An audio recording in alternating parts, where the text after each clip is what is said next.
more in incentives than in sanctions. I know, but the thing is that closing borders. We need to incentivize, we need to convince, we need to go on with the... So what are the factors that could now derail the economy from recovery?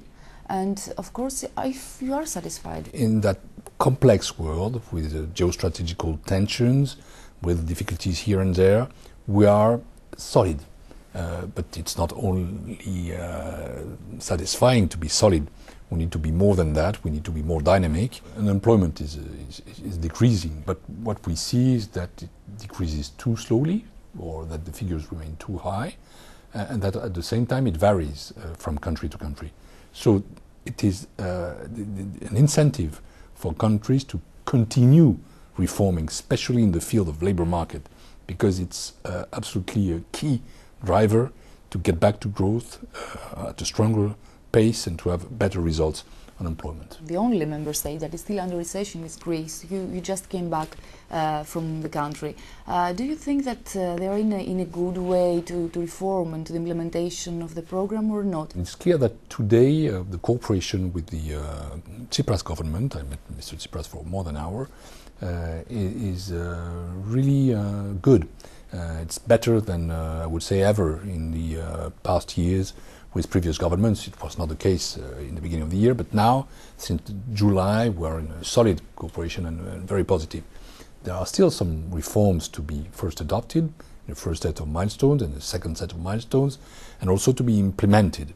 But I think that the Greek government and Greek people must be conscious that if reforms go on, growth will be back. Do you think that there is a possibility of getting results within the deadline so that, for example, the banks can be recapitalized before the end of this year, and of course the opening of the debt discussion? It's not that it is possible, it's necessary. And the message I gave in Athens was we must conclude the review, the first review of the program before the end of the year. We must conclude the bank recapitalization process before the end of the year. If we do both things correctly, then we'll also be capable of starting the discussion on debt, which I know is the major issue for the Greek government and for the Greek people. Another issue that could have an impact on the European economy, and of course it influences as well the countries hit by the crisis, the refugee crisis.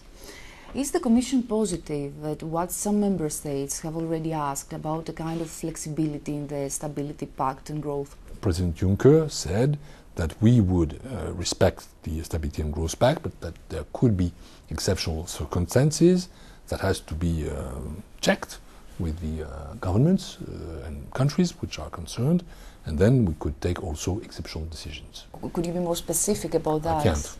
You can't. Okay, you are in discussions with Eurogroup or with other... We share the same view. Jeroen Dijsselbloem also expressed himself in the same direction, but we need to work on data. And we expect data from the concerned countries and governments.